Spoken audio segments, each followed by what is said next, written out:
Respirem fundo, esfrega suas mãos assim bem forte. Apertem os cintos e lá vamos nós. Estamos ao vivo. Fala aí, Batalhão 459. Estão todos bem? Façam todos um excepcional e memorável dia. Coloca no comentário todo mundo assim, ó, meu dia memorável já começou. Estamos ao vivo para o Brasil e para o mundo inteiro. Põe no comentário assim, ó, meu dia memorável já começou. Bora com tudo, bora. Aperta os cintos. Apertem os cintos e lá vamos nós. Estão todos bem, né? É isso aí, bota no comentário aí. Meu dia memorável já começou. É isso aí. Façam todos um excepcional e memorável dia, e abençoado, produtivo dia. Dia de quê? Dia de produzir, dia de desfrutar e dia de transbordar. E para você que está aí botando pressão no sol, de todos os dias, no 459, hoje é o dia, hoje é o dia. Você nasceu para governar sobre todas as coisas, saiba disso. Governar sobre todas as coisas. Vou ler com vocês aqui um texto que está em Filipenses capítulo 4. Bora ler? Bora ler a palavra? Vocês estão a fim de sabedoria mesmo? Vocês estão a fim de receber, de acessar a sabedoria? Bota no comentário então. Todo mundo que está chegando agora, dá o like para essa live chegar para mais pessoas serem edificadas, para mais pessoas serem treinadas, mais pessoas serem despertadas, mais pessoas serem acionadas nesta manhã. Fechou? Bora ler o texto aqui de Filipenses capítulo 4. Filipenses capítulo 4, mas antes de ler, quero que você coloque no comentário assim também. Você que está aí acordado, já ativado, acionado, você vai colocar no comentário assim, ó. Eu amo a sabedoria. Eu amo a sabedoria. A sabedoria é a semente, a prosperidade é o crescimento e a riqueza é o fruto. Tá bom? A sabedoria é a semente, a prosperidade é o crescimento e a riqueza é o fruto. Então põe no comentário assim, ó, eu amo a sabedoria. Por que eu amo a sabedoria? Porque não há colheita aonde não há semeadura. Nunca busque uma colheita aonde você não semeou.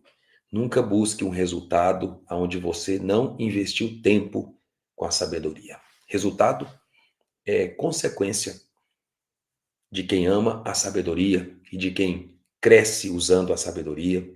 Crescimento, o que é crescimento? É a própria prosperidade. A prosperidade é o crescimento, é o desenvolvimento, é o avanço. Isso aí. Bota no comentário então. Eu amo a sabedoria. O que você veio buscar aqui nessa manhã? Semente? O que você veio buscar aqui nesse dia? Mais sabedoria. Não busque o dinheiro, busque a sabedoria. Através da sabedoria você vai crescer e, inevitavelmente, com o seu crescimento, a riqueza, os frutos, o resultado é inevitável. É inevitável o crescimento para quem investe tempo com a sabedoria, escavando. Tem gente que tem conhecimento, tem gente que tem formação. Isso é importante. Tem gente que tem a mente cheia de conhecimento. Mas, se você amar a sabedoria, você vai saber como usar esse conhecimento, aplicar esse conhecimento. E a partir do instante que você aprende como aplicar o conhecimento, todos os demais resultados serão consequência disso. Então busque todos os dias amar a sabedoria. Diz a palavra em Provérbios que a sabedoria está gritando nas praças. A sabedoria, ela está gritando. A sabedoria, ela não é a consequência, a sabedoria é a semente. A sabedoria é a base. A consequência é a riqueza, é o fruto, é o resultado, é a glória, é o sucesso. É inevitável. Então, aquilo que era improvável se torna inevitável. E nós estamos essa semana falando a respeito de família. Verdade? Estamos nessa semana falando a respeito de família. Não há prosperidade sem uma família forte. Verdadeira prosperidade. E você não vai crescer, não vai prosperar se você não resolver as questões da sua família. Família de onde você veio, a família que você tem agora e a família que você está gerando. Olha as três frentes da família. Olha só as três vertentes da família. De onde eu vim, a que eu tenho e a que eu gero. A minha família de origem, a família que eu fiz, a família que procedeu de mim e a família que eu estou treinando. Não há prosperidade sem edificação da família. A família de onde você veio, você precisa ressignificar. A família que você tem agora, você precisa edificar. E a família que você está gerando, você precisa treinar, servir. Há uma família de onde você foi gerado. Há uma família que você gerou. E a outra família que você gerou vai dar origem a outra família, que vai dar origem a outra família e outra família. Nós somos geradores de família. Agora imagina, como é que você pode gerar saúde se você não ressignificou aquilo que estava doente? Como é que você pode gerar algo poderoso se você não curou a sua fonte? Tudo tem trindade, exatamente. Tudo é uma tríade. O Pai, o Filho e o Espírito. Você é um ser triuno, você é espírito, alma e corpo. O tempo é tríade, passado, presente, futuro. Então tudo é uma tríade.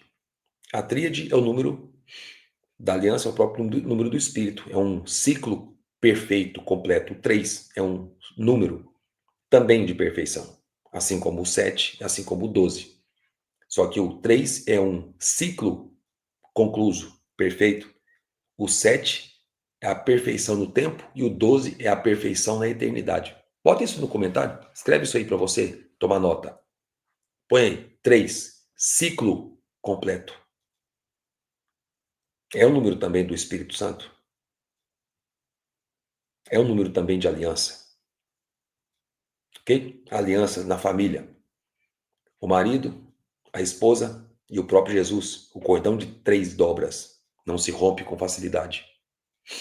O 3 é um número, é um ciclo completo. O 7 é um número perfeito no Cronos. E o 12 é um número perfeito na eternidade. Pegou?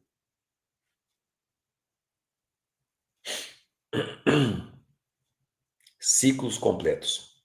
Isso, exatamente. Então tem uma família de onde você veio, tem uma família que fluiu de você e uma família que vai vir depois de você.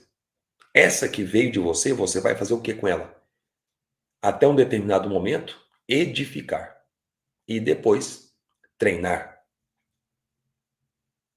Se você pegar bem a sequência é a seguinte. Se você quiser anotar, anota a sequência aí. Curar, edificar e treinar. CET. Curar, edificar e treinar. Curar é ressignificar. Você pode colocar aí também, ressignificar. O que é ressignificar? Trocar o significado. Trocar o significado. A família de onde você veio, que é a família que nós tínhamos problemas, dores, feridas, traumas, rejeições, abandonos, tínhamos abusos, tivemos prejuízos. Nossos pais nos deram o que eles tinham. Nossos pais nos deram a mesma coisa que eles receberam. Nossos pais nos deram aquilo que era possível no mundo deles, no universo deles, era o que fazia sentido. Não aquela família de onde nós viemos, a nossa família de origem, nós precisamos curar essas raízes. Ao curar essas raízes, eu passo então a criar possibilidades de que a família que está procedendo de mim, ela tenha um resultado diferente. Você não vai onde os seus pais foram. Você vai muito, mas muito, mas muito além. Assim como também os seus filhos, seus netos, bisnetos e por aí vai. Poderão ir muito mais longe do que você foi. Então terminou em você. Acabou em você. O caos emocional, espiritual, a ignorância, As trevas, as feridas, as maldições acabam em você. Então, a partir do momento que você ressignifica com essa família de onde você veio, você cria novas possibilidades de gerar uma família potente, poderosa, próspera, uma família de governo na Terra. E aí, estava dizendo para vocês, não há a mínima possibilidade de você prosperar na vida, de verdade, prosperar. E prosperar é muito mais do que ter dinheiro. Prosperar de verdade na vida sem que você resolva essas questões com a sua família de onde você veio. Eu vou ler com vocês aqui Filipenses capítulo 4, diz assim a palavra. Portanto, meus irmãos, a quem amo e de quem tenho saudades, minha alegria e coroa, permanecer assim firmes no Senhor, amados. Filipenses 4. Suplico a Evódia e Sintique que entrem em acordo no Senhor. E peço também a ti, meu verdadeiro companheiro, que as ajudes, pois trabalharam comigo no Evangelho, junto com Clemente, com meus outros cooperadores, cujos nomes estão no livro da vida. Alegrai-vos sempre no Senhor. Outra vez vos digo, alegrai-vos. Filipenses é a carta do coração do apóstolo Paulo. Para os irmãos que mais cooperaram, mais ajudaram Paulo. Filipos é uma cidade da Macedônia. Foi exatamente nessa cidade que Paulo esteve preso, juntamente com Silas. E foi nessa cidade onde Paulo estava preso, que é narrado lá em Atos capítulo 16, que eles estavam presos e por volta da meia-noite eles estavam cantando louvores a Deus. Meia-noite, Paulo e Silas preso numa cela lá em Filipos, na Macedônia. Primeira cidade aonde chegou o evangelho na Europa. E lá eles cantavam. E por volta da meia-noite, o anjo de Deus rompeu com aquelas cadeias, com aquelas prisões. E Paulo e Silas foram livres da prisão. Olha só o que ele fala aqui, ó. Seja a vossa bondade conhecida de todos os homens. O Senhor está perto. Não andeis ansiosos por coisa alguma. Pelo contrário, sejam os vossos pedidos completamente conhecidos diante de Deus por meio de oração e súplica com ações de graça. Que maravilha. Não andeis ansiosos por coisa alguma. O que é ansiedade? Ansiedade é o que eu chamo de assalto catastrófico. Ele fala numa outra versão assim, ó, não estejais inquietos por coisa alguma, mas em tudo, pela oração e súplica com ações de graças, sejam as vossas petições conhecidas diante de Deus. E a paz de Deus, que excede todo entendimento, guardará os vossos corações e as vossas mentes através de Cristo Jesus. Quem não vive na ansiedade, a paz de Deus tem um lugar no seu coração. Só tem paz quem não alimenta a ansiedade. São coisas antagônicas, não tem como você viver em paz e ao mesmo tempo ansioso. Na vida com Deus não tem jeito de você confiar e se preocupar ao mesmo tempo. Preocupação e confiança não coexistem.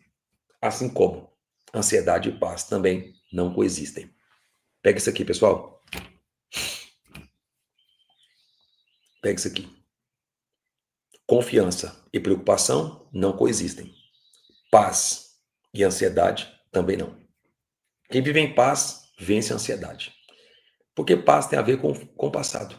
Paz tem a ver com aquilo que foi ressignificado. Paz tem a ver com quem não anda em dívida. Paz tem a ver com quem não está debaixo de culpa. Culpa tem a ver com o passado, o que eu fiz. O que eu fiz eu acredito que não está resolvido. Aquilo que eu fiz e acredito que não está resolvido. Preocupação é falta de fé? Olha só, o que acontece?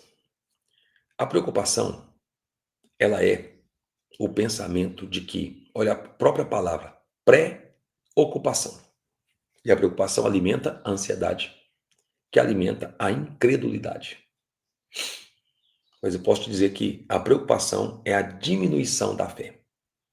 É a diminuição da fé. Quem crê, descansa. Quem se preocupa, não consegue descansar. Então, a preocupação, sim, é a falta da aplicação da fé, que é a confiança. Eu começo a me ocupar com coisas, com distrações e com a própria ansiedade, acreditando que isso pode mudar em alguma coisa o curso da minha vida. Aí a pergunta que eu faço é a seguinte: a preocupação e a ansiedade podem te ajudar em alguma coisa? Não podem. Podem acrescentar alguma coisa na sua vida? A preocupação e a ansiedade podem fazer alguma coisa por você? A preocupação e a ansiedade podem alterar em um côvado a sua vida? Não pode. Então vale a pena se preocupar e andar ansioso? Não. Entendeu? Quem crê, descansa. Gente, a pessoa preocupada consegue descansar?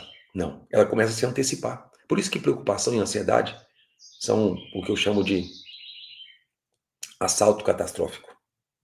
Essa antecipação do futuro, esse assalto do futuro, isso pode te acrescentar alguma coisa? Não. Quem crê, põe no comentário assim, ó, quem crê, descansa. Descansa porque entrega. E sabe que para quem você entregou, está em perfeitas e ótimas mãos. Então você simplesmente se rende. Se entrega, se rende. E quem anda em confiança, quem anda na certeza, anda no descanso, anda no desfrute. Crer é descansar e desfrutar. Significa que eu ignoro os fatos? Não, os fatos estão aí. Só que há algo que transcende os fatos. O que transcende os fatos? O que Deus disse. O que transcende os fatos? Põe no comentário todo mundo. Quem crê, descansa. Esse descanso é um descanso de, então tá bom, já que Deus vai fazer, eu não faço nada. Não, o descanso é dinâmico. Descansar não é não fazer nada. Descansar é se deleitar no Senhor. Salmo 37:4. Agrada-te do Senhor, deleita-te no Senhor, e Ele satisfará os desejos do teu coração. Isso aqui é um portal profético poderoso. Deleita-te, descansa no Senhor, agrada-te do Senhor. Deus é muito mais glorificado na tua vida com o seu descanso do que com a sua preocupação e com a sua ansiedade. Você quer glorificar a Deus? Então descansa. Aí, gente, está uma coisa que é uma tarefa muito poderosa. Porque descansar no Senhor não significa que eu não vou fazer nada, não significa que eu não vou trabalhar, não significa que eu não vou me movimentar, não significa que eu vou ficar de braços cruzados sem fazer nada. Eu vou caminhar. Só que enquanto eu caminho, eu sei que Ele pavimenta o meu chão. Eu sei que Ele aplana os meus caminhos. Eu sei que Ele conduz meu coração. E eu sei que Ele me guia. Eu sei que a mão dele está comigo. Então deleita-te no Senhor. Descansa no Senhor. Agrada-te do Senhor. E aí Ele vai satisfazer os desejos do teu coração. Quanto mais deleite no Senhor, quanto mais descanso no Senhor, quanto mais esse relacionamento se estreita, o que vai acontecer? Mais eu percebo o coração de Deus. Mais o meu coração bate em sintonia com o dele. E quanto mais o meu coração bate em sintonia com o dele, eu não vou precisar ficar preocupado. Será que isso aqui é de Deus? Será que isso aqui não é? Será que essa decisão que eu estou tomando é da vontade dele? Será que não é? Será que isso aqui que eu estou fazendo não está fora do comando, do propósito dele para mim? Não, porque eu estou unido a ele. Ele vai produzir em mim, como diz a própria palavra aqui em Filipenses 2, verso 13, ele é quem efetua em nós o querer e o realizar. Então faz uma coisa, meu amado, descanse, entregue. Mateus, o sinal de uma pessoa que descansa, a entrega. A nossa tendência muitas vezes é ficar com as coisas todas nas nossas mãos. Quanto mais coisas nas mãos, mais peso. O que eu devo entregar? Primeiro, teu coração, teu presente, teu futuro, tua família, teus negócios, teus projetos. Entrega. E entregar significa, Senhor, está nas suas mãos. Senhor, se eu tenho um chamado da parte do Senhor, se o Senhor me chamou, então eu vou fazer uma coisa. Porque tem uma coisa, gente. Tem um tipo de gente que Deus não pode chamar e não pode usar. Deus não chama gente capacitada. Deus não chama gente pronta. E Deus não chama gente que não tenha nada para entregar. Pegou aí ou não? Quem Deus não chama? Deus não chama. Vou colocar mais um. Deus não chama gente à toa, porque não combina com ele, porque ele está a trabalhar. Ele está a trabalhar o tempo todo. Deus não chama gente à toa. Deus não chama gente capacitada. Deus não chama gente pronta. E Deus não chama gente que não tenha algo para entregar. Porque toda a perspectiva do chamado de Deus repousa sobre renúncias. E renúncia não quer dizer que você vai violentar, excluir suas capacidades, habilidades, talentos. Não. Mas significa que isso tem que estar à plena disposição do seu reino. Só pode governar quem tem um rei. Só pode governar quem está debaixo do comando e do senhorio de um rei. Qual rei? Cristo. Cristo. O Espírito e o próprio Pai. Voltando aqui à leitura, versículo 7, a palavra fala assim, ó, e a paz de Deus, consequência de alguém que não vive na ansiedade. Olha só. Consequência de alguém que não vive inquieto. Observa que o versículo seguinte, que é o versículo 7, fala assim, ó, e a paz de Deus, ou seja, o resultado de alguém que não vive inquieto, é esse aqui, ó. Olha o resultado. E a paz de Deus, que excede, que transcende, que se eleva, que está além de todo o entendimento. A paz que não tem jeito de calcular. A paz que não tem como metrificar. A paz que excede todo entendimento guardará os vossos corações e as vossas mentes. Uau! Mente e coração guardados através de Cristo. Que maravilha! Mente e coração no lugar certo. O que é um coração higienizado? Um coração limpo? Sobre a questão da entrega, quando você entrega o seu coração, é um sinal de limpeza, higienização. Essa parada de família significa você ter um coração puro, limpo, em relação aos seus familiares. E daqui a pouco eu vou contar para vocês um pouco de como que eu estava ontem conversando isso com a minha família aqui na minha casa, conversando com meus filhos, voltando da escola. Fui buscá-los ontem, Daniel tinha evento, e eu fui buscá-los ontem, aniversário da minha filha ontem, a Elisa, a do meio, fez 12 anos ontem, dia 15 de setembro. Eu estava conversando com eles exatamente isso. Não há a mínima possibilidade de dar certo com feridas abertas na família de onde você veio, com pai, com mãe, com outros familiares, pelos quais você foi rejeitado, abandonado, abusado, ferido, magoado, traumatizado. Então, resultado de quem não vive inquieto, resultado de quem não vive na ansiedade, paz, uma paz que excede o entendimento. E aí Paulo diz assim no verso 8, quanto a mais, irmãos, tudo o que é verdadeiro, honesto, justo, puro, amável, tudo que é de boa fama. Esse verso aqui é um dos mais lindos que tem na palavra. Se há alguma virtude, se há algum louvor nisto, nisso pensai. O que eu devo pensar então? E aqui Paulo, didaticamente, ele já explica como que eu posso guardar minha mente. Então, Paulo, você poderia perguntar, tudo bem, Paulo, a paz que excede o entendimento é da mente, entendimento é da mente, a mente da alma, é uma higienização, uma limpeza da alma, uma faxina na alma. Esses textos aqui são textos, gente, de faxina da alma. Filipenses capítulo 4, uma faxina da alma. Tudo bem, Paulo, mas então como que eu permito que a paz entre e a ansiedade saia? Paulo, então, como é que eu faço para que essa paz que excede todo entendimento me guarde e o meu coração esteja no lugar certo, puro, higienizado? Paulo responde, quanto ao mais, tudo que é verdadeiro. O que é verdadeiro? É o que aponta para a própria palavra. Tudo que é verdadeiro. O que é verdadeiro? É o que aponta para a realidade. É o que aponta para a luz. É o que aponta para a vida. É o que aponta para aquilo que Deus fala. Que é verdadeiro. A palavra verdade é da mesma raiz da palavra realidade. realidade. É o que está no mundo de Deus. É o que é da essência do próprio Criador. Do que é verdadeiro. Tudo que é honesto. Honesto, em outra tradução, diz puro. Mas tudo que é honesto. Tudo que é justo. Você não foi chamado para ser bonzinho. Você foi chamado para ser justo. Tem uma frase do Vitor Hugo que ele dizia: ser bonzinho é fácil. O desafio é ser justo. Justiça é a medida certa. Ser justo. Tudo que é puro.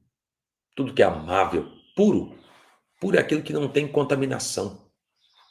Puro é aquilo que não tem mistura. Você pode pegar essa água, por exemplo, aqui, ó. Olha só. Essa água está limpa. E essa aqui, no caso, também está pura. Agora, se eu pego um grão de sal, de açúcar ou qualquer outra substância e coloco aqui, pode ser que não suje a água. Não vai alterar a sua coloração. Não vai alterar. Eu vou continuar vendo aqui, ó, de forma bem transparente. Só que é o seguinte, essa água estará limpa, mas não totalmente pura. O que é pureza? O que não tem mistura. Pureza é o que não tem mistura. Tem coisas que estão limpas, mas não estão puras. Então, é importante ter um coração limpo e puro, sem contaminação, sem mistura. Ontem o Pablo dando aula aqui no Piorano, ele falando a respeito do lugar secreto. E daí eu tive um entendimento que essa questão do lugar secreto, quando Jesus fala, por exemplo, quando você for orar ao Pai, entra no lugar, entra no teu quarto. O quarto não é o quarto literal da sua casa. Não, o quarto é um lugar secreto no seu coração. E ali o Pai que te vê em secreto vai te recompensar. Esse lugar em secreto é um lugar onde não tem mistura, onde não tem mais nada. E daí está o desafio do coração, limpo, higienizado. Um lugar que não tem mistura. Um lugar que não tem contaminação. Tudo que é puro, tudo que é amável, tudo que é de boa fama. Se há alguma virtude, se há algum louvor nisso, nisso pensai. Então eu posso definir essa palavra aqui, ó. Essa palavra prosfire significa agradável, amável, belo, excelente, virtuoso. Então veja, eu posso definir o que eu quero pensar? Claro. Paulo está dizendo, nisso pensai. Eu posso direcionar meus pensamentos? Eu posso direcionar o que eu quero que esteja na minha mente? Eu não posso evitar uma insinuação, um pensamento, uma acusação. Eu não posso. Eu não posso evitar. Mas eu não preciso permitir que isso continue, que isso permaneça. Tem coisas que podem entrar na sua mente. Se vai permanecer, daí é uma decisão sua. E o que controla a informação, controla o resultado. Todo mundo põe no comentário assim, o que controla a informação, controla o resultado. Põe no comentário aí, o que controla a informação, controla o resultado. Estou falando de pensamentos. Estou falando de pensamentos. O que dominar a sua cabeça, dominará também os seus resultados. Então, dentro do que Paulo está dizendo, nesse versículo aqui, se há fama, se há virtude, nisso pensai. Essas coisas que aprendestes e recebestes e ouvistes e vistes em mim, isso fazei. Em outras palavras, me imitem. E o Deus de paz estará convosco. Mais uma vez, Paulo falando de paz. Regozijei-me grandemente no Senhor, porque finalmente o vosso cuidado por mim floresceu novamente, porque já eres cuidadosos. Mas vos faltava oportunidade. Esse povo aqui da Macedônia, os filipenses, eram muito generosos. Paulo certa vez passou por eles e recolheu deles ofertas para levar para a igreja em Jerusalém, para os irmãos da Judéia, que estavam passando por necessidade. E esse povo de Filipos foi o único, ou foram os únicos discípulos que cooperaram e colaboraram tanto com Paulo. Tanto que Filipenses é a carta do coração, é a carta da alegria. É onde Paulo mais desnuda o seu coração, o seu sentimento, em cada palavra, em cada letra, em cada versículo. Aí ele fala assim, ó, eu sei como estar humilhado e sei também como ter abundância. Em todo lugar, em todas as coisas, estou instruído tanto a ter fartura como a ter fome, tanto a ter abundância como sofrer necessidade. Que coisa, hein? Então, Paulo era um homem maduro, um homem experimentado, que sabia muito bem viver nos altos e baixos da vida, no vale e nos montes da vida. Um homem que sabia celebrar no dia mau e agradecer no dia celebrar, agradecer no dia mau e celebrar no dia bom. Paulo era um homem que sabia nos lugares altos adorar e nos dias e nos lugares baixos contemplar e agradecer. Nos dias de paz, nos dias de guerra, nos dias de angústia, nos dias de fartura, nos dias de escassez. Mas por que Paulo, interessante, fala sobre isso? Porque os dias que Paulo não tinha abundância é porque faltava comida, faltava recurso? Não, são os dias de prisão, são os dias de perseguição, são os dias que ele não podia fazer nada, são os dias que ele estava preso, são os dias que de repente ele não foi servido na sua cela, foram os dias que ele estava em alto mar, em naufrágios tantas vezes. Ele fala disso, inclusive, na segunda carta aos Coríntios, capítulo 9. Ele conta sobre isso nos jejuns, nas vigílias, nas perseguições. Então Paulo diz, eu sei, eu entendi, eu compreendi, eu aprendi a passar por essas questões, por essas situações todas. Estou instruído tanto a ter fartura, ter fome, tanto a ter abundância como sofrer necessidade. Olha que interessante isso aqui, pessoal. A palavra do verso 12, a palavra fartura, o sentido literal aqui usado por Paulo, pasme, sabe o que é a palavra? Transbordar. Paulo estava dizendo, eu sei transbordar. Todo mundo põe no comentário assim, ó, fartura é igual a transbordo. Fartura, põe no comentário assim, ó, fartura é igual a transbordo. O sentido literal dessa palavra fartura aqui é transbordar. Paulo estava dizendo, eu sei viver no transbordo e sei também os dias que eu não transbordei.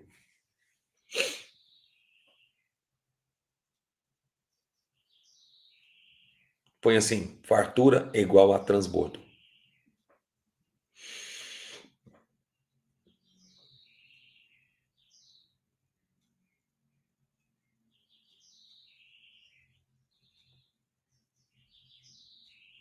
E esses dias que Paulo não viveu no transbordo foram dias em que, por muitas vezes, muitas situações, muitas ocasiões,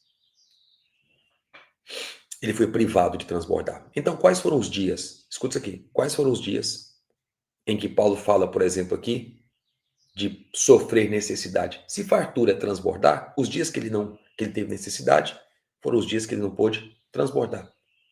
Preso, mas ainda assim, de lá da prisão, ele escreveu várias das suas cartas.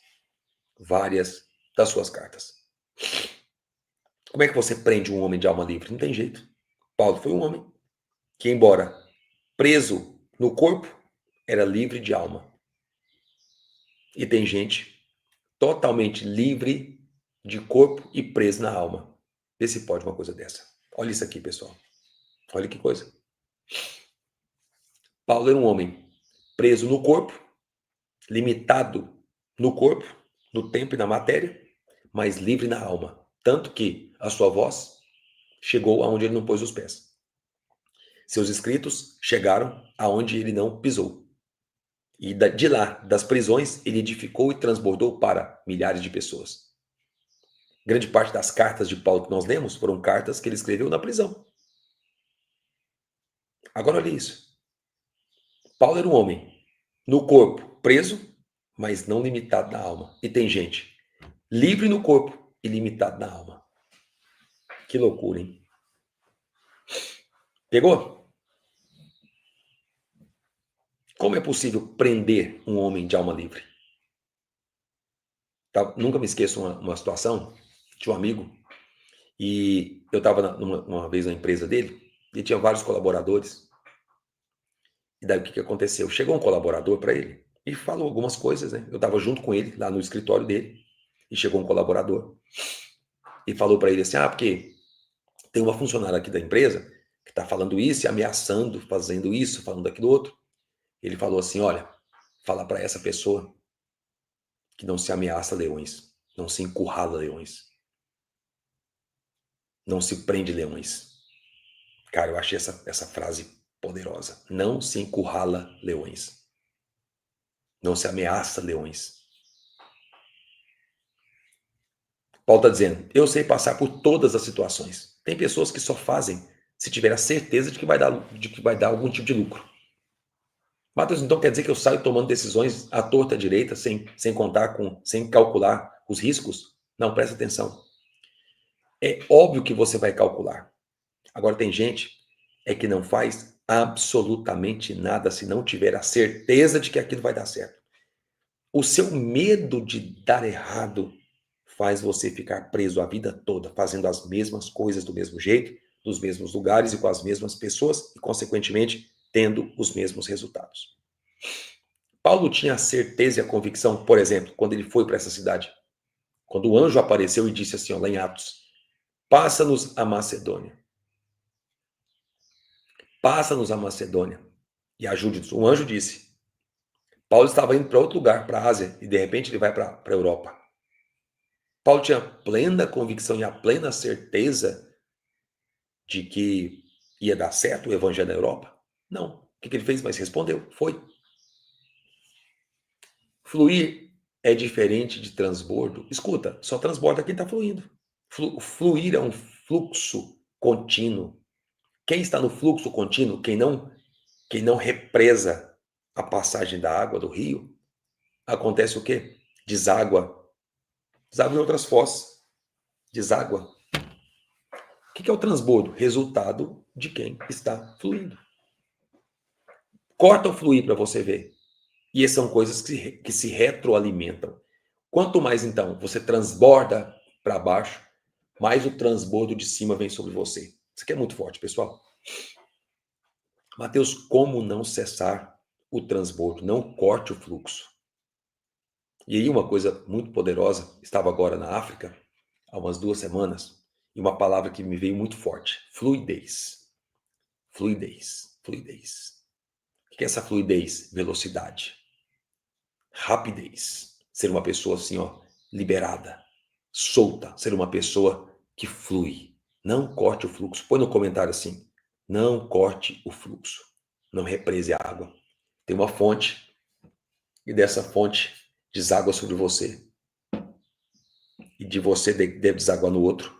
O problema é que tem pessoas que vai lá e simplesmente faz assim, vê o rio vindo, aí vai lá e faz uma represa. Corta o fluxo. Essa palavra veio muito forte no meu coração. Fluidez. Fluidez. Fluidez é liberdade. Fluidez. Chegou até você? Já transmita para outros.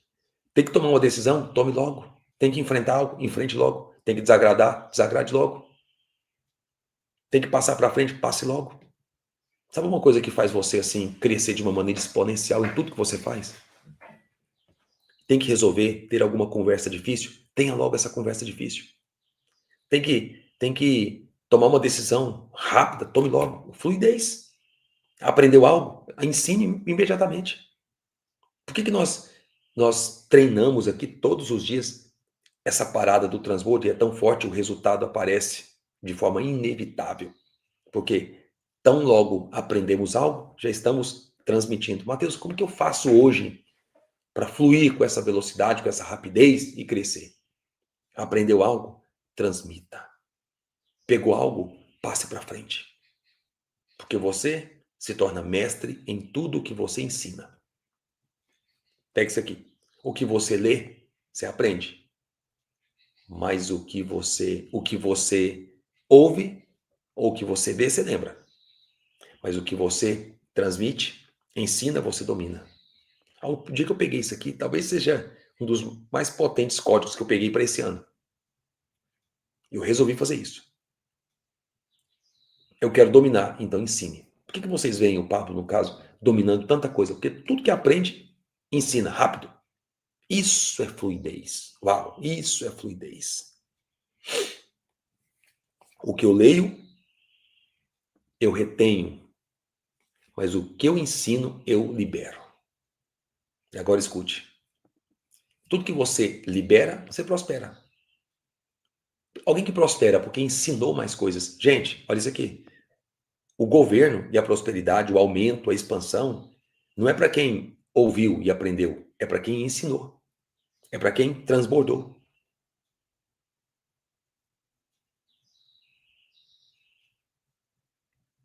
Tudo que você precisa é necessidade. Mas tudo que você libera vira fartura. Vira crescimento, abundância. Multiplica logo, multiplica rápido, de maneira imediata. Transmita logo. Então, tudo que você estiver aprendendo, compartilhe. Por exemplo, é isso mesmo, não retenha nada. Isso mesmo, Jorge, não retenha. Tudo que você retiver, vai perder. Mas tudo que você soltar, você vai ganhar. Libere tudo. Libere tudo. Libere o mais rápido possível. Aprendeu? Transmita. Pegou alguma coisa aqui nessa live hoje, do 459? Pegou algo? Poste. Alguém perguntou, como é que eu faço isso na internet? Fácil. Acabou aqui? Abre a sua própria live. Acabou aqui? Dá uma aula. Chame pessoas, amigos, conhecidos. O Chico Guedes colocou aqui assim, ó, um abração pro Chico aí, ó. O feito é melhor que o perfeito. Tem que começar. O resultado é a consequência natural. Natural. Tudo que você libera vira fartura. Tudo que você ensina, você domina. Como é que eu faço isso? Na internet. Faça exatamente como nós estamos fazendo. Faça um movimento, chame um grupo de pessoas, posta nos seus stories. Olha a prática. Posta nos stories, convida as pessoas. Ah, Matheus, mas é pouca gente demais, ninguém está interessado. E vai continuar não estando até que você abra a boca, até que você persista, até que você persevere, até que você crie um movimento, até que você transborde. Escuta, não é sobre quem está lá, é sobre quem ainda vai chegar. Não é sobre, mas só tem 10 pessoas, 7 pessoas, 5 pessoas, 3 pessoas. Não importa. Você não bota fé que uma vida, uma alma vale mais do que o mundo inteiro? Então, se você alcançar uma alma, você está alcançando o equivalente ao mundo inteiro. Se fosse para estar aqui só você, uma pessoa só, valeria a pena? Eu estaria aqui com a mesma energia, com a mesma profundidade, com a mesma eficiência, com o mesmo repertório. Não importa se é para uma pessoa ou se é para 1 milhão. Você faz por causa de quê? Por causa de um chamado? Ou você faz pela obrigação? Então não olhe o número, olhe a relevância que cada coração tem. Isso é importante. Isso é fundamental. Não corte o fluxo. Não corte a fluidez. Tão rapidamente aprendeu algo, transmita, passe para frente. Aí Paulo fala assim, o verso 13. Posso fazer todas as coisas por meio de Cristo que me fortalece. Posso todas as coisas que me fortalece. Isso aqui é uma força maravilhosa, um poder miraculoso, um poder transcendente. Então veja, o que Paulo está dizendo? Eu posso todas as coisas. Eu posso fluir, eu posso crescer, eu posso avançar. Todo mundo põe no comentário. Posso todas as coisas naquele que me fortalece. Posso passar perseguição, posso ser criticado, eu posso ser rejeitado, eu posso ser hostilizado, posso ser zombado, do mesmo jeito que eu posso ser capacitado, eu posso ser celebrado. Quem nasce grande é monstro, né? Ou filhote de dinossauro. Posso todas as coisas naquele que me fortalece. Posso tudo. Posso passar perseguição. Posso ser criticado. Posso. Mas eu posso fluir. Mas eu posso prosperar também. Então eu posso tudo. Posso todas as coisas naquele que me fortalece. Só tudo pode quem nada pode. Quem reconhece que nada pode. Só tudo tem quem reconhece que nada tem. No reino é sempre um paradoxo. Sempre um paradoxo. Exemplo. A fé do Antigo Testamento, da Antiga Aliança, era a fé de vir a boca dos leões se fecharem. Mas a fé do novo, da nova aliança, dos nossos irmãos que foram comidos por feras no Coliseu, era a fé de ver os leões de a boca aberta para engoli-los. Percebe a diferença? A fé da antiga aliança era a fé de ver a boca dos leões se fecharem. Mas a fé do novo era a fé de ser engolido por eles.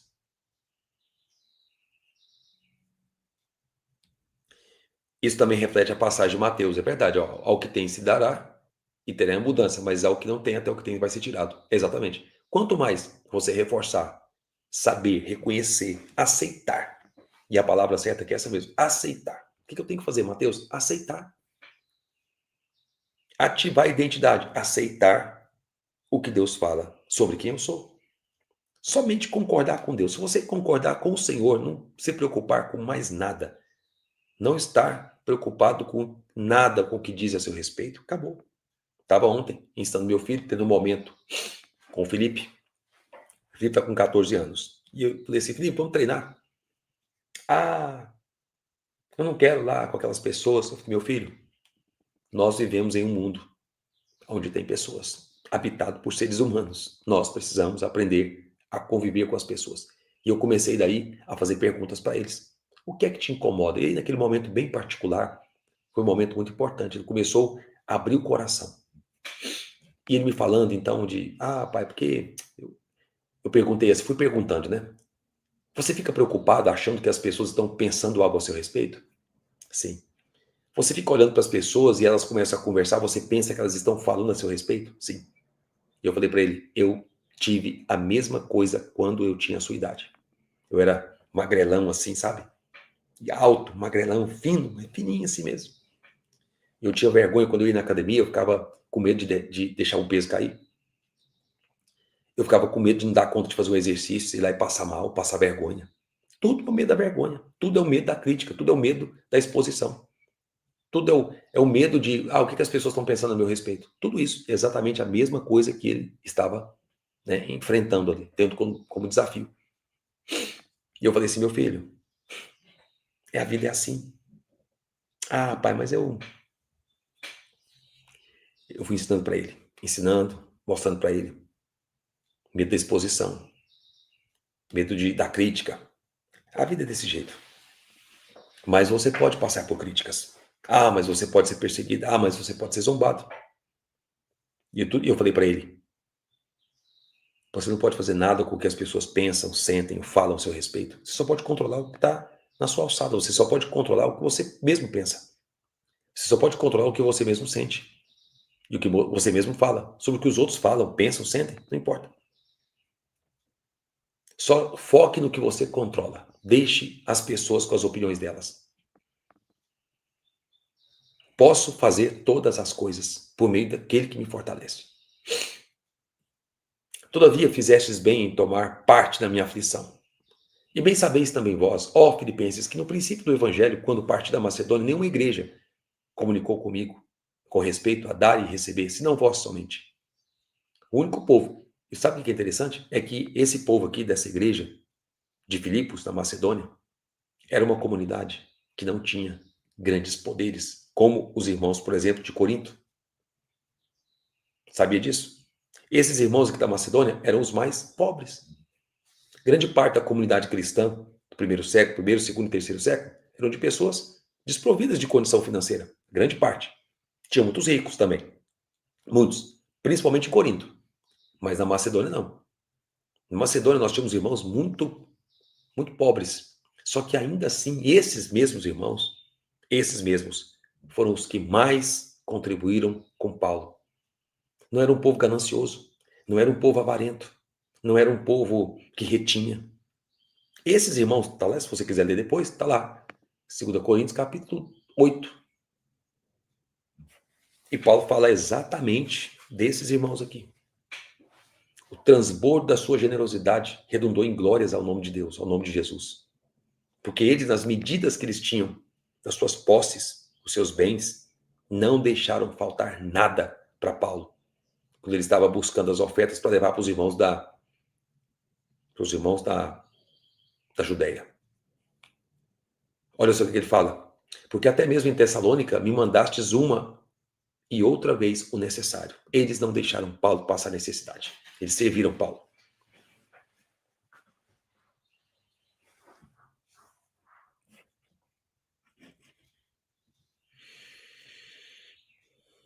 Como saber se está sendo chamado para algo maior?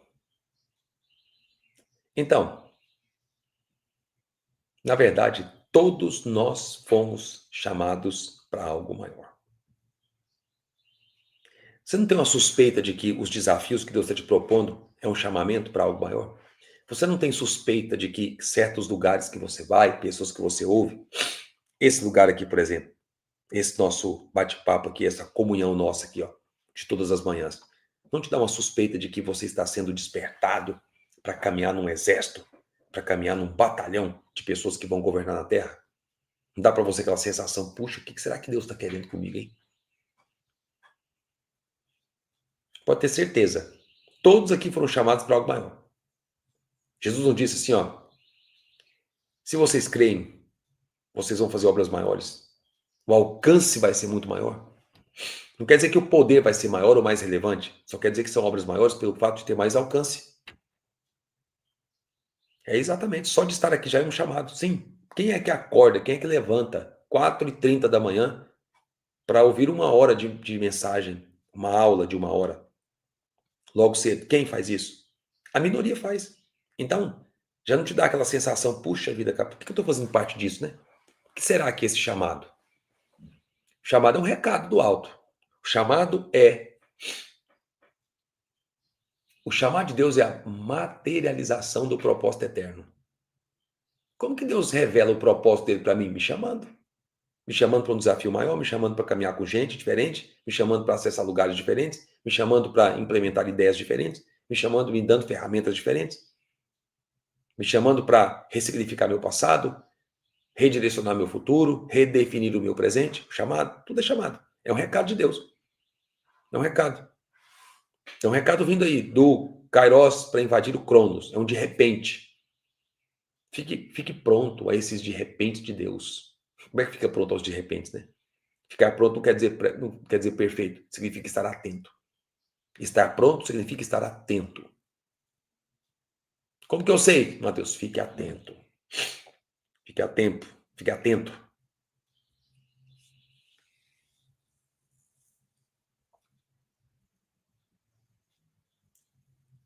Calcaia, já estive nessa cidade. Em 2012. Abre um trabalho lá. Esteja atento. Ao verso 16. Porque até mesmo em Tessalônica me mandastes uma e outra vez o necessário. Não que deseje dádivas, mas desejo o fruto que aumente a vossa conta. Veja, Paulo não estava interessado no que os irmãos estavam dando. Olha, isso aqui é uma lição de generosidade. Uma lição para quem oferta, uma lição para quem é desprendido de bens, de recursos financeiros, de bens materiais. Eu não quero que vocês estão dando. Eu quero que vocês aumentem o crédito de vocês. Aumentem a vossa conta. Então, essa linguagem que ele usa aqui, ele está falando de quê? Vocês estão investindo. E no investimento de vocês estão crescendo. Como saber o que Deus está pedindo para fazer? Veja bem. Deus tem colocado gente na sua frente para você servir? Deus tem dado algumas inquietações no seu coração? Eu tenho uma maneira de me atentar para aquilo que Deus está me pedindo. Sabe como que é? Ou é uma indignação, ou é uma paixão. Se você quiser colocar aí, indignação mais paixão é igual a pista do propósito. Indignação mais paixão é um mapa do propósito. Quando você sente que Deus está te chamando, ele manda um problema, ele manda uma causa, ele manda um povo, ele manda uma mensagem, ele manda uma inquietação, tem alguma coisa me incomodando, tem alguma coisa. É o próprio Deus, é um sinal do próprio Deus. Um sinal do próprio Deus de que ele está te direcionando para alguma coisa. Por que tem vindo certas pessoas na tua frente, na tua vida? Por que tem vindo? Porque certamente é Deus te dando uma pista. Sirva essas pessoas. Por que tem chegado a você tantas oportunidades? Por que tem chegado a você tanta gente? Por que tem chegado até você tantas situações? Uma pista. A paixão e a indignação é uma pista do propósito. Como é que na minha vida, por exemplo, Matheus Ribeiro, como é que na minha vida eu percebi isso? Eu não acordei um dia e disse assim, que vontade que eu tô de ensinar, que vontade que eu tô de dar aula, que vontade que eu tô de poder falar para as pessoas. Não, mas eu comecei a perceber que quanto mais eu ouvia, quanto mais eu aprendia, mais vontade eu tinha de poder falar para as pessoas. Eu não acordei e disse assim, eu quero ajudar as pessoas. Não, mas começou a me dar uma suspeita de que eu estava fluindo com sabedoria, aconselhando gente. Eu estava com 17 anos de idade, pessoal, 17 para 18 anos. Eu já liderava casais.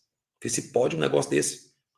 Gente casada há 10 anos me pedindo opinião, me perguntando coisas da palavra, me perguntando coisas sobre decisões. Eu ficava, gente, mas nem casado eu sou. Mas esse tipo de situação apareceu na minha vida. Eu tinha 18 anos de idade, quando eu comecei a liderar mesmo, conduzir pessoas. 17 para 18 anos. Conduzir gente. E daí eu comecei a perceber, a sentir algo. Será que é isso, hein? Eu não acordei assim, a partir de agora eu vou ajudar as pessoas. Não, não foi nada disso. A partir de hoje eu vou ensinar, vou instruir, vou treinar. Não. Mas eu comecei a perceber. Comecei a perceber que gente me procurava, gente me perguntava, pessoas me. E eu comecei a acumular aquilo, comecei a anotar aquilo, comecei a perceber aquilo. Então começou a me dar muita fome. Outro sinal, você começa a ter fome por coisas que você não tinha antes. Eu comecei a ir para as reuniões e anotar, escrever. Aquilo começou a me. Cara, então, por um lado, despertou minha. E aí, quanto mais eu fui vendo a ignorância das pessoas, mais me deu vontade de ajudá-las com o conhecimento. E ao mesmo tempo que veio a indignação por conta da ignorância, veio a paixão. Paixão de quê? De fazer isso. E a paixão é um combustível. É um combustível. E aí, esse combustível, então, juntou paixão com indignação e entrou em ebulição o coração. E que negócio começou, sabe, a mexer comigo.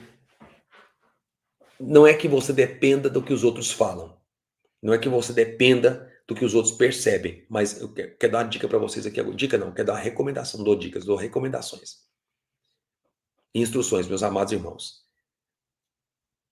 Se muita gente começa a falar para você certas coisas, comece a prestar atenção. Porque tem coisa que você não está enxergando. E pode ser que Deus esteja. É outro sinal. Como saber que Deus está me mandando fazer certas coisas ou que é o momento? Gente à sua volta começa, parece que te pressionar. Cara, pode ser que Deus esteja abrindo os olhos dessas pessoas. Cara, eu falei um negócio no Primícias semana passada. Eu vou acabar de ler aqui, mas eu tenho que terminar com essa palavra aqui. Gênesis capítulo 16 fala que Agar, depois, 16 ou 19, se eu não me engano, é Gênesis 21. No 21, depois que Agar foge. Agar é a mulher que Abraão tomou, a sua escrava, tomou e teve um filho com ela, Ismael. Um atalho de Abraão. Lá na frente, o menino, Ismael, já é crescido, começa a ter conflito com Isaac. E aí Sara manda Abraão lançar a Agar egípcia fora. Agar vai para o deserto e foge, sozinha com o menino. E com medo, para não ver o menino morrendo, Agar, ela simplesmente, parece que ela dá as costas assim, e o menino começa a chorar. Pega isso aqui, gente. O menino começa a chorar. E diz a palavra que Agar está junto a uma fonte, perto de uma fonte, só que ela não estava enxergando. Agora vocês vão entender um negócio aqui muito forte. Presta atenção no que eu estou te contando aqui. Agar está fugindo. O filho dela, está junto. E ela para perto de uma fonte, só que ela não tinha visto a fonte, é um poço. E aí, o menino começa a chorar. O que acontece? Deus ouve o clamor do menino. Agar começa a falar com Deus um monte de coisas, só que a palavra diz que Deus ouviu o choro de quem? De Ismael. Ouviu o choro do menino. Quando Deus ouve o choro do menino, Deus vem ao encontro dela e mostra para ela uma fonte. Olha que alguém até colocou, obrigado. 21:16. Foi assentar-se em frente, afastando-se à distância de um tiro de arco, porque dizia que eu não veja morrer o menino.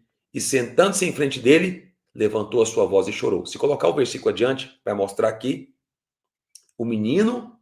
Olha, Agar disse, levantou a voz e chorou. Mas Deus ouviu o clamor de quem? Do menino. Obrigado aí pro dia que colocou o versículo para nós aqui. Deus ouviu o clamor do menino. E daí, quando Deus ouve, ele mostra o poço. Você vê, Agar estava chorando junto à fonte. Você já percebeu que várias vezes na vida nós estamos chorando, falando, esbravejando e a fonte está bem do nosso lado? Fala, faz um monte de coisa e a fonte está ali na sua frente e você não está sendo capaz de ver a sua fonte. Só que daí o que é maravilhoso? E eu quero dar uma palavra para todos vocês aqui. Muitas vezes, Deus vai mandar gente que vai clamar, que vai orar e que vai ver coisas que você não está vendo na sua vida. Deus vai mandar pessoas que vão orar, vão clamar, vão chorar. E Deus vai ouvir o clamor dessas pessoas por amor a você. E vai te abrir os olhos para que você mesmo seja capaz de ver coisas que você não estava vendo antes. Renata Matos. Coisas que você não via antes. Tem muita gente clamando junto ao poço, chorando junto ao poço, e não está vendo a fonte que Deus abriu. Sabe o que eu quero dizer para vocês? É que tem uma fonte do seu lado. E aí, nessa caminhada, tem gente que vai ser uma testemunha do seu futuro. Vai te dizer, vai para lá, olha a fonte, tem uma fonte aí, ó. Olha o seu talento, olha a sua capacidade. Olha a fonte aí, ó, em você, olha aí a fonte. Olha aí a fonte. Olha aí a fonte da sua família. Olha aí a fonte no seu trabalho, na sua empresa, no seu negócio. Olha a fonte aí. Olha a fonte. Olha o recurso aí, ó. Olha a provisão aí, ó. Olha. Enxergue, abre os olhos. Em outras palavras, uma maneira de que Deus mostra o que é para você fazer é o certo tipo de pessoa que ele manda. Tem pessoas que Deus manda na tua vida, que são uma resposta. Enquanto o diabo manda gente para te atrapalhar e colocar obstáculo, Deus manda gente para te destravar. Deus manda gente para mostrar a fonte que está perto de você. Então, enquanto tem gente que vem enviadas pelo diabo para te atrapalhar, seja sábio, observe aquelas que Deus está mandando. Porque tem gente que só reclama. Ah, conecto com ninguém, não faço nada, não sei o que, não sei o que. Aí Deus está dizendo, mas eu já mandei tanta gente ir atrás de você, já mandei tantas pessoas te deram um recado, já mandei tanta gente vir atrás de você, já mandei tanta gente te abrir os olhos, eu te mandei tanta gente clamar, chorar e gritar e te mostrar a fonte. Você está em cima da fonte. Está aí do teu lado. Abra os olhos e veja a fonte que eu já abra a fonte que eu já veja a fonte que eu já abri para você.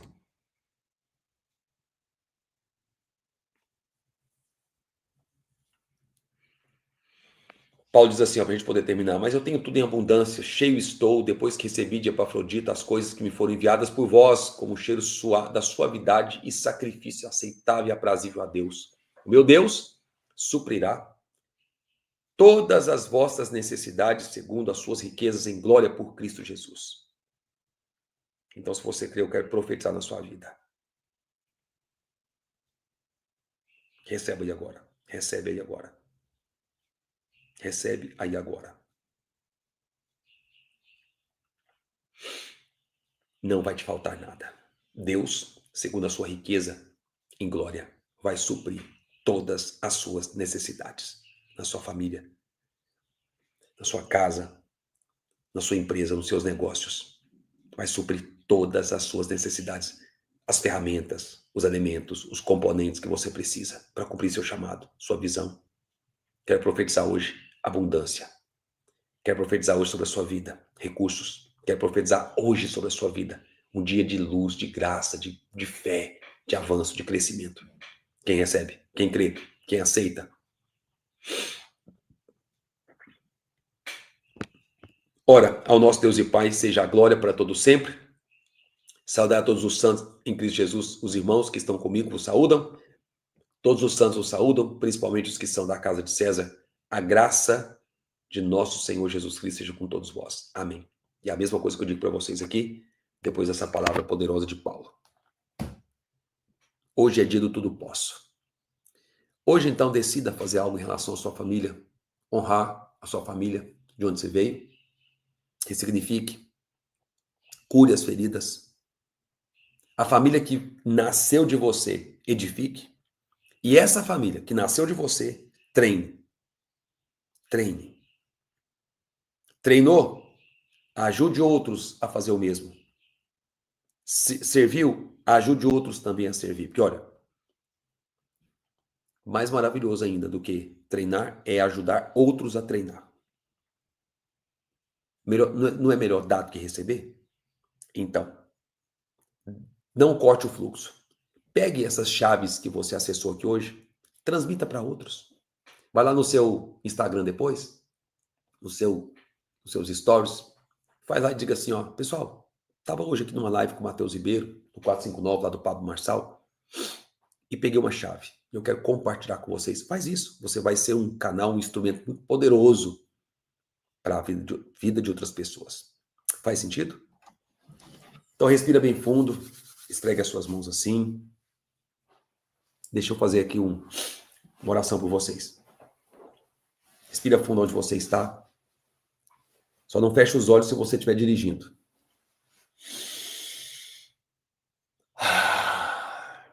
Pai, a Ti nós rendemos graça, porque o Senhor é bom. O Seu amor é eterno, dura para sempre. Nós já abrimos um sorriso porque estamos de pé. Acordamos hoje. Se acordamos, vamos resolver tudo que é necessário ser resolvido. Se levantamos hoje da nossa cama, é porque a Sua bondade, Sua misericórdia certamente nos seguirão todos os dias da nossa vida. Graças nós te damos por nos sustentar, por nos levantar, por nos despertar. E eu te agradeço por andar ao lado dos vencedores. Sim, esse batalhão poderoso que está aqui agora, reunido no teu nome. São homens e mulheres aguerridos.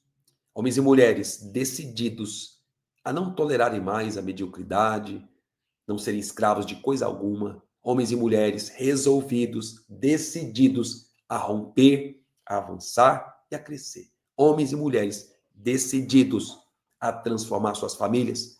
Levanta aqui homens, mulheres, pais, mães, maridos, esposas e filhos que têm honra no coração. Não deixe que nenhuma cadeia, nenhuma prisão, nada, absolutamente nada os prenda, os segure. Que eles possam fluir hoje, viver em abundância, distribuir essa fartura que eles têm recebido do Senhor nas suas casas e nas suas famílias. Que a sabedoria do alto os direcione, os guie.